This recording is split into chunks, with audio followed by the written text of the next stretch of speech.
That's the start we were looking for sure. And I think the combination of like again the experience and then the scheme and everybody coming together. Watching the film, they played really hard. They played fast. They played decisive, similar to the way that we were talking about them leading up to the game. So good first start, but that just means we can do it. Now we got to bring it every week. He's got an interesting philosophy in the back seven where he doesn't. He believes the starters are the starters for a reason for the most part. Doesn't like to rotate a lot. Like Tommy played every play. I think your starting corners played almost every play.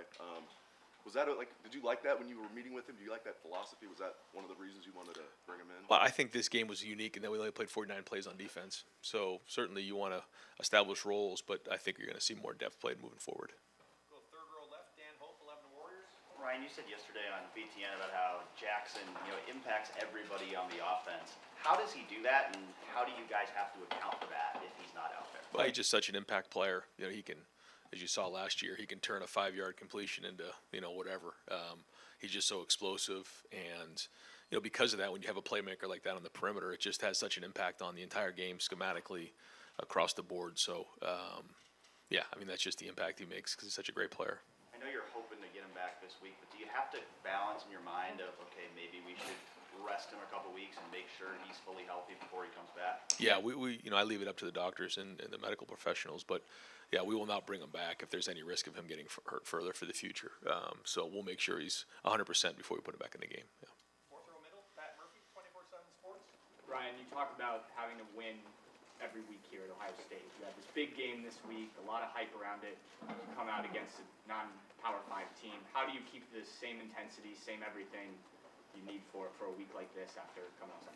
Yeah, I think you guys have probably heard me use that term, competitive stamina, and I thought that that showed up in the game on Saturday night.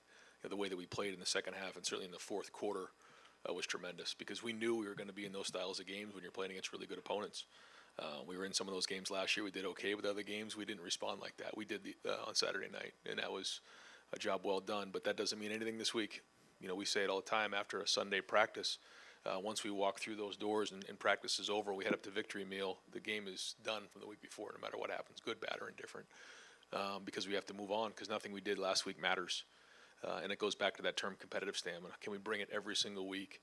And you've heard us say this, and coaches say it all the time, but we create our standard. And what is our standard? So it's been about us, always has been about us, and we'll continue to use that message this week. And you talked after the game, and you mentioned a few times, CJ's not focused on stats, he wants to win. Is that something you've seen from quarterbacks as they get into their second, third year playing, starting, whatever it is, or is that a little bit unique for him? Everybody's a little different, but I think what makes CJ unique is a lot of things, but he's a special young man. There's a lot to CJ. He's very deep. He's certainly an excellent player, but I think the impact that he's making on this program has been significant, not just on the field, and you could feel that on Saturday night. Fourth row right, Tony Gerben, Buckeye Huddle. Ryan, Jim addressed the length and ransom playing time after the game, saying they wanted to ride the hot hand. And this isn't necessarily about Josh, but is it fair to say there's a lower tolerance for mistakes defensively now, or is this a product of depth, or is it a combination?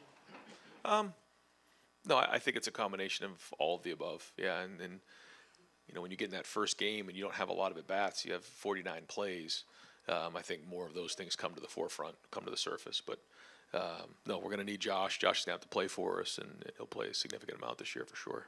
Even if there's no message sent, is it fair to say that the team received a message from something like that? I don't know. You'll have to ask them, but,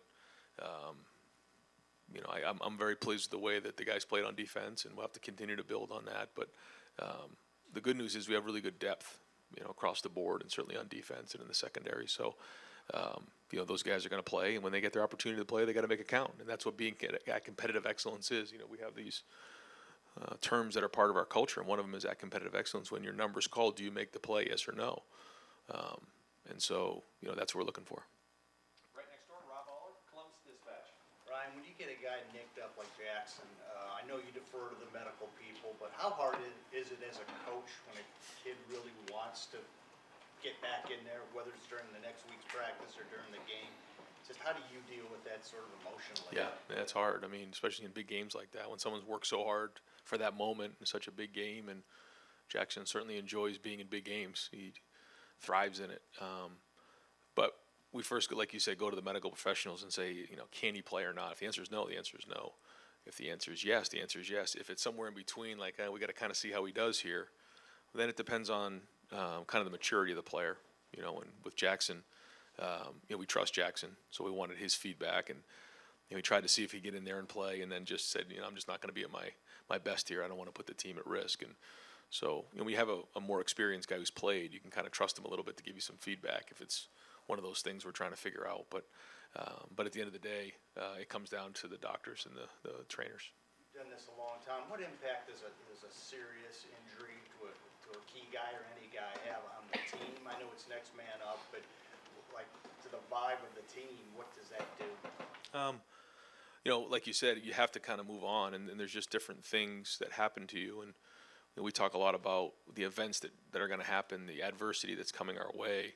And the only thing that we can control is our response. There's nothing we can do about what happened, whether it's a moment in the game, the score of the game at halftime, or something that happens to your teammate like that. And so we try to focus on the response so that we get the best outcome that we want. That being said, it's not always easy, especially when you have a leader and someone who makes such an impact. So some hurt more than others. Some situations are harder than others. But I thought our team did respond, and they some guys stepped up. Certainly saw what X did and some of the other guys, and that was good. So you just when you go into those first games, you just never know what's going to happen. I mean, if you told me in the national championship game, the first game, Trey Sermon's going to break his collarbone, or the first, whatever few plays of the game, Jackson's going to be out of this one, I'd be like, oh my God. But those are the things that happen. You have to have plans in place for when those things occur. Second row right, Nathan Baird, Cleveland.com. As you reevaluated, what did you see from some of those other receivers, and what's going to have to be better from them going forward? Yeah, no, I thought there were some good plays, some ones we just missed on, and I think there was a couple protection things, not many, but early on there was a couple things, and then just could have been cleaner early. And then I thought we were 9 of 10 there at the end and made some nice plays and kind of got more to a rhythm in the second half. So yeah, there's some things certainly just technically that we got to clean up, and a lot of those guys, that was their first time playing other than the Rose Bowl in that type of environment. So a lot of good things out there, but a lot to build on. We still got a lot of improvement to make. Certainly know where we need to be. And speaking of guys playing for the first time, I know Donovan Jackson had played before, but obviously a big start against what was going to be a pretty good defensive front. Your evaluation of what he showed physically in that first game? Yeah, same thing. Had some really good plays. Had some plays he wants back, but for the first game against a very veteran defense and veteran front, solid job. I think he graded out a champion, and especially the way that we played in the fourth quarter, he was a big part of that. Third row left, Bill Landis, Rivals. Right. With CJ and the younger receivers, it seemed like a couple times maybe he was expecting them to be maybe a little shallower than they were, or the one that was behind Jackson, or Emeka, maybe he thought Emeka might sit there instead of keep going with his route. Just how long does it take, I guess, for a quarterback and newish receivers to kind of get on the same page when you're trying to determine the landing marks and stuff like that? Yeah, I mean, I think CJ and Jackson certainly have a great chemistry there, and CJ and all the receivers have been working hard, to get on the same page, and they are. They've done a nice job. They've built great chemistry, and now you just have to put it on the field. So there were some plays that weren't executed well enough, and we got to get that fixed. But we've seen it in practice done the right way, and so we know that they can do it. It's just a matter of going and do it on the field.